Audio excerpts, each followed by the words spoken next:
হে দোস্ত আপোনালোকে যিটো ভিডিঅ' চাম বুলি ক্লিক কৰিছে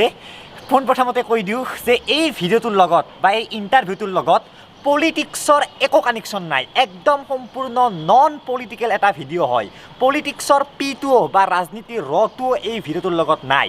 মানে হিমন্ত বিশ্ব শৰ্মা আমি সকলোৱে জানো তেখেত এজন পলিটিচিয়ান লগতে তেখেতটো এজন মানুহ মানে তেখেতৰ যিটো জোচ যে 5-6 ঘণ্টা একেলগে চাইকেল চলাই থাকিব ৰাতিপুৱাৰ পৰা মিটিঙে কৰি থাকিব তো তেখেতে আজি যি দলতে নাথাকক কিয় এজন পলিটিচিয়ান হিচাপে কংগ্ৰেছত থাকক বিজেপি থাকক আৰু কিবা দল আহিলে থাকক তো তেখেতৰ এই জোচটো ইমান বছৰৰ পৰা কেনেকৈ বজাই ৰাখিছে জানিবৰ ইচ্ছা নাযায়নে জানিব ইচ্ছা মোৰো যায় আৰু সেইবাবে মই তেখেতলৈ এখন এপ্লিকেশ্যন দিছিলোঁ যে সম্পূৰ্ণ বেলেগ টাইপৰ এটা ইণ্টাৰভিউ মোৰ চেনেলত দিব নেকি মানে য'ত ৰাজনীতি নাথাকে য'ত মানে বেলেগ অলপমান কি খাই ক'ৰ পৰা জোচ পায় সকলো তাৰপিছত গম পালোঁ তেখেতেও বোলে মোৰ ভিডিঅ' চাই আৰু তেখেতে এপ্লিকেশ্যনখন একচেপ্ট কৰি ডিম্পুক ক'লে আহি যা ডিম্পু পুনৰ কৈছোঁ এই ভিডিঅ'টোৰ লগত ৰাজনীতিৰ কোনো কানেকশ্যন নাই সম্পূৰ্ণ পাৰ্চনেল কেইটামান কুৱেশ্যন সুধিম বুলিহে গৈ আছোঁ তো মই কুৱেশ্যন কেইটা লৈ আছোঁ কি সুধিম মামাক যে জোচটো ক'ৰ পৰা আহে 1 নম্বৰ 2 নম্বৰ এনেকুৱাকৈ তো ৰেডি হওক দোস্ত এটা মষ্ট এক্সক্লুচিভ ভিডিঅ' চাবলৈ চব ৰেডি ভয় লাগিছে অলপ তো বলক আমি ভিডিঅ'টো আৰম্ভ কৰোঁ তো আহি পালোঁ এইটোৱে চৰকাৰী বাসভৱন তেখেত থাকে ইয়াত মানে মিনিষ্টাৰ কলনী আৰু এতিয়া বলক সোমাই যাওঁ কিবা কয় ইয়াতে থাকে আমাৰ মামা বলক তো বহি আছোঁ কাগজ চাগজ লৈ পিনে তেখেত আহিব অলপমান টাইম লাগিব দিয়কচোন আৰু বহি লওঁ সৌখন দৰ্জাৰে সোমাই আহিব হে আহিছে বোলে ৰেডি তো এয়া হিমন্ত বিশ্ব শৰ্মা ছাৰ তো পোনপ্ৰথমতে ছাৰ বহুত বেছি ধন্যবাদ আপোনাক ধন্যবাদ বাবা তোমাৰ খবৰ ভাল আছোঁ আৰু ইমান ব্যস্ততাৰ মাজতো এইখিনি সময় দিয়াৰ কাৰণে তো ছাৰ পোনপ্ৰথমতে ৰিকুৱেষ্ট আপোনাক মামা বুলি মাতিব পাৰিমনে তুমি যি মনত ইচ্ছা সেইটোকে মাতা তো ছাৰ মামা এই মানে ইণ্টাৰভিউটো সম্পূৰ্ণ নন পলিটিকেল মানে পলিটিক্সৰ একো নহ'ব আপোনাক জাষ্ট কিছুমান পাৰ্চনেল কুৱেশ্যন সুধিম বুলি মানে আহিছোঁ যে মামা পোনপ্ৰথমতে যে এই মামাটো আপুনি কেনেকৈ মানে সকলোৰে মামা কেনেকুৱা হৈ গ'ল এইটো অবভিয়াছ নহয় যে মোৰ যদি বয়স 52 হয় তেতিয়াহ'লে মই প্ৰথম MLA উঠিছিলোঁ 26 ইয়াৰ্ছত চ' তেতিয়াতো মোৰ লগত যিবিলাক আছিলে মোক দাদা মাতিব এতিয়া যেতিয়া যিবিলাক দাদা মাতিছিলে বা যোনে মোৰ সমবয়সৰ আছিল তেওঁলোকৰ ল'ৰা ছোৱালী হৈ গ'ল গতিকে এইটো ইলেকশ্যনত মোক মামা মাতিব চবেই আৰু যদি 65 ইয়াৰ্ছ 70 ইয়াৰ্ছত ইলেকশ্যন উঠো যদি তেতিয়া ককা মাতিব এইটো মানুহৰ নেচাৰেল প্ৰগ্ৰেশ্যন লাইফৰ হয় নহয় আপোনাক প্ৰথম যেতিয়া মামা মাতিছিল আপোনাক খং চং উঠা নাছিল নেকি না মই মোৰ এটা কথা আছে যে কোনোবাই যদি মোক কিবা কাৰণত কিবা এটা নিগেটিভ কথা কয় বা নিগেটিভ কাৰণে কিবা এটা ইউজ কৰে সেই নিগেটিভটো কেনেকৈ পজিটিভলৈকে টাৰ্ণ কৰিব লাগে সেইটোৱে হৈছে মোৰ সদায় টেণ্ডেঞ্চি থাকে যে ঠিক আছে এই মানুহজনে মোক এনেকৈ কৈছে তাৰ উদ্দেশ্যটো নিগেটিভ চ' মানুহজনৰ লগত কথা পাতি থাকি মোৰ ওপৰত মানুহজনৰ ভিউজটো পজিটিভ কৰিব লাগে তেনেকুৱা ধৰণৰ কথা আৰু মামা শব্দটো ইমানে ভাল শব্দ খং উঠাৰটো কথাই নাই তো মামা বহিলোঁ তো মামা চাওক মানে মই জন্মৰ আগৰ পৰাই আপুনি পলিটিক্সৰ লগত জড়িত মোৰ জন্ম হৈছিল 95ত আপুনি কিমানৰ পৰা 69ত মোৰ জন্ম আৰু মই প্ৰথম ইলেকশ্যন খেলিছোঁ at the age of 26 years বাপৰে বাপ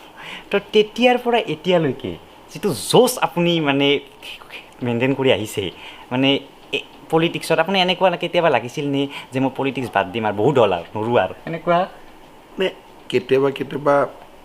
সময় আহে যেতিয়া বহুত বেছি ষ্ট্ৰেছ হয়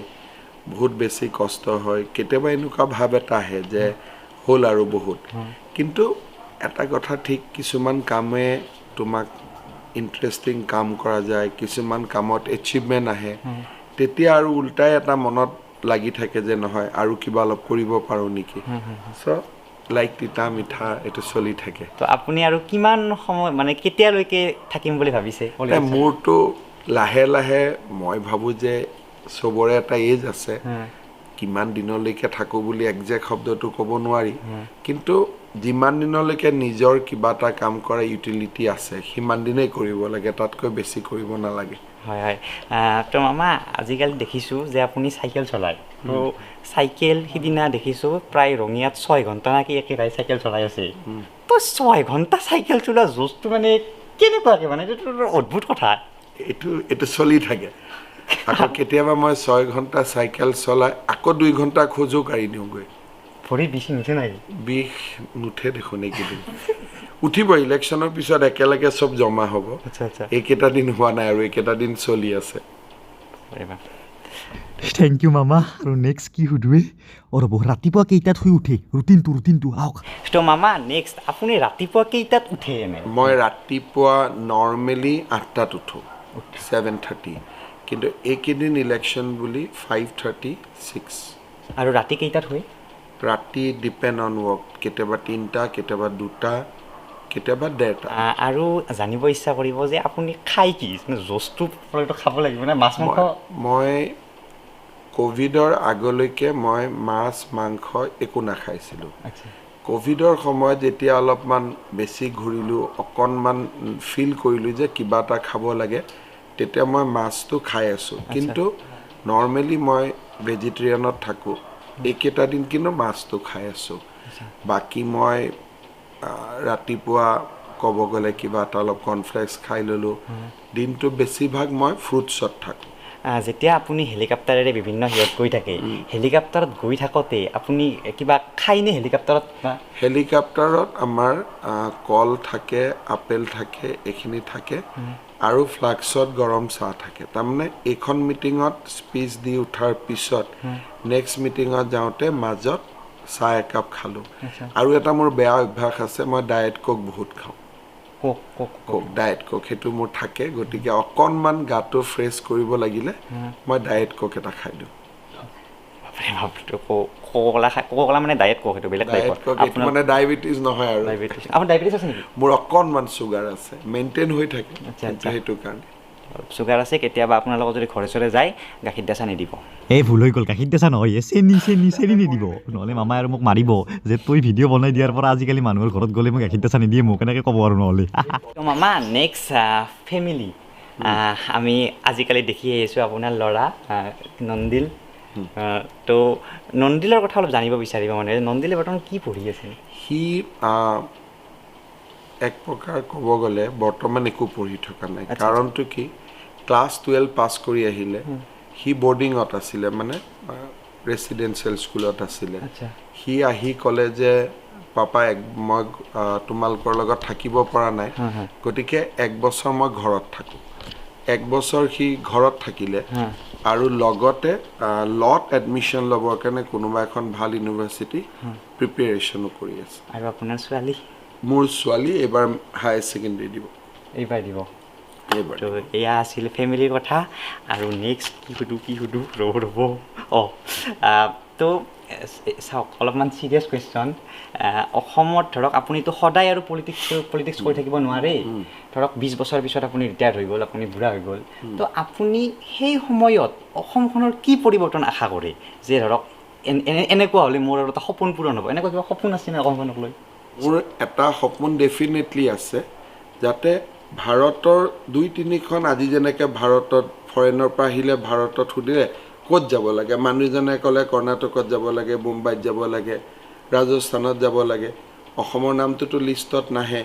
গতিকে যিকোনো মুহূৰ্তত যেতিয়াই তেতিয়াই অসমখন যাতে ভাৰতৰ টপ 5 ষ্টেটৰ ভিতৰত থাকে এডুকেশ্যনে হওক স্পৰ্টছে হওক কালচাৰ হওক এইটোৱে সপোন যেতিয়া মানে মামা বুঢ়া হয় ককা হ'লে এইটো সপোন থাকিব যাতে সেই হয় আৰু নেক্সট মামা নেক্সট যোনে আৰু আপোনাৰ দৰে মামা হ'ব বিচাৰে অসমত মানে বৰ্তমানলৈকে হোৱা নাই মানে বহুতে কয় যে পলিটিক্স কৰিব নালাগে পলিটিক্স লেতেৰা অমুক তমুক তো নতুনকৈ যিসকলে পলিটিক্স কৰিব বিচাৰে ইয়াত দল চল নাই কাৰণ এইটো এটা সম্পূৰ্ণ নন পলিটিকেল ভিডিঅ' তো তেওঁলোকক কি পৰামৰ্শ দিব যদি কয় প্ৰথম কথা পলিটিক্সটো বহুত কিবা বেছি পাবৰ কাৰণে পলিটিক্স কৰিব নালাগে যেনেকৈ বেলেগ প্ৰফেশ্যনত মানুহে চিনচিয়াৰলি অনেষ্টলি আৰম্ভ কৰে এজন উকিল হ'লে এজন অফিচাৰ হ'লে এজন বিজনেছমেন হ'লে প্ৰথম যদি খুব চিনচিয়াৰলি আৰু অনেষ্টলি আৰম্ভ কৰে তে লাহে লাহে ই ৰাস্তা দেখা পাই গৈ থাকিব কিন্তু এটা কথা ঠিক পলিটিক্সত থাকিলে মানুহৰ মনটো বহল হ'ব লাগিব যদি অকল বোলে মই মোৰ ফেমিলিটোকে চিনি পাওঁ পলিটিক্স নহ'ব পলিটিক্সত এনেকুৱা যে ৰাজনীতিত যাওঁতে তুমি এনেকুৱা মানুহ লগ পাই যোৱা যি ফেমিলিতকৈ তোমাৰ বেছি প্ৰয়োজন হৈ পৰে গতিকে মনটো বহুত বহল হ'ব লাগে আৰু বাকি বেলেগ প্ৰফেশ্যনৰ দৰে সিনচিয়াৰিটি অনেষ্টি টু ডেট প্ৰফেশ্যন এইটো থাকিব লাগে আৰু এতিয়া এটা ইম্পৰ্টেণ্ট কুৱেশ্যন যে মামাই মোৰ ভিডিঅ' চাইনে নাচায় মই তোমাৰ ভিডিঅ' বহুত আগতে নাচাইছিলোঁ কিন্তু যোৱা 2-3 মাহ ধৰি মাজে মাজে চাই আছোঁ আৰু ইণ্টাৰেষ্টিং হয় এই মাত্ৰ মই ওপৰৰ পৰা নামি আহোঁতে মোৰ ঘৰত যিটো ল'ৰাই মোক ভাত বনাই থাকে সি মোক ওপৰত কৈ আছে যে মই দাদাৰ ভিডিঅ'টো মই ছাবস্ক্ৰাইব সদায় কৰোঁ বোলে বাপৰে বাপৰে তোমাৰ ফেন মোৰ ঘৰতো আছে হয় থেংক ইউ এতিয়া ভিডিঅ'টো মানে বেছি দীঘলীয়া নহয় আৰু শেষ কৰোঁ তো শেষত মইতো আপোনাক বহুত কুৱেশ্যনে সুধিলোঁ আপুনি যদি মোক কিবা মই তোমাক এটা কথা সুধি আছোঁ যে তুমি প্ৰথম এই যে ভিডিঅ' বনালা বা ইউটিউব ফেচবুকত তুমি এতিয়া এক প্ৰকাৰ চেলিব্ৰিটি হৈ গ'লা নাই এইটো কেনেকৈ হ'লা নাই মই আচলতে কোনো আশা কৰি বনোৱা নাছিলোঁ মানে যেতিয়া জিঅ' আহিছিল কাৰণ মোবাইলৰ যিটো আমাৰ সেই আগতে আৰু 399 টকা দিব 1 GB ডাটা কোনে কিনিব তো জিঅ'ই সস্তা কৰি দিলে সস্তা কৰি দিয়াৰ ফলত তো মই কি কৰিলোঁ মলত এনেকুৱাকৈ জিঅ' মোবাইল কিনিলোঁ কেমেৰা আছিল নৰ্মেলি ভিডিঅ' বনাই থাকিলোঁ তাৰপিছত লাহে লাহে মানুহে ভিডিঅ'খিনি চোৱাত লাগিল 2-এটা ভিডিঅ' অলপ ভাইৰেলো হৈ গ'ল এই আমাৰ গৰ্ডন স্কুলৰ এটা ভিডিঅ' ভাইৰেল হৈ গ'ল তেনেকুৱাকৈ ভাল লাগি পিনে বনাই আছোঁ আৰু মানুহে চাই আছে এনেকুৱাকৈ আৰু এতিয়া মানুহ চাই থাকিলে ভাল লাগে মানুহে চালে ভাল লাগে বেছি শ্বেয়াৰ কৰিলে বেছি ছাবস্ক্ৰাইব কৰিলে তেতিয়া মনটো ভাল লাগে নহয় জানো যেতিয়া চাই পিনে কয় কোনোবাই যে ভাল হৈছে আৰু কৰ আৰু তেতিয়া ভাল লাগে ঠিক তেনেকৈ পলিটিক্সটো আমাৰ তেনেকুৱা কিবা এটা যেতিয়া বেছি ভোট পাওঁ তেতিয়া আৰু বেছি ভোট পাব ইচ্ছা যায় যি নহয় তুমি বহুত ভাল কৰি আছা আৰু আগবাঢ়ি গৈ থাকা হয় এটা শেষত লাষ্ট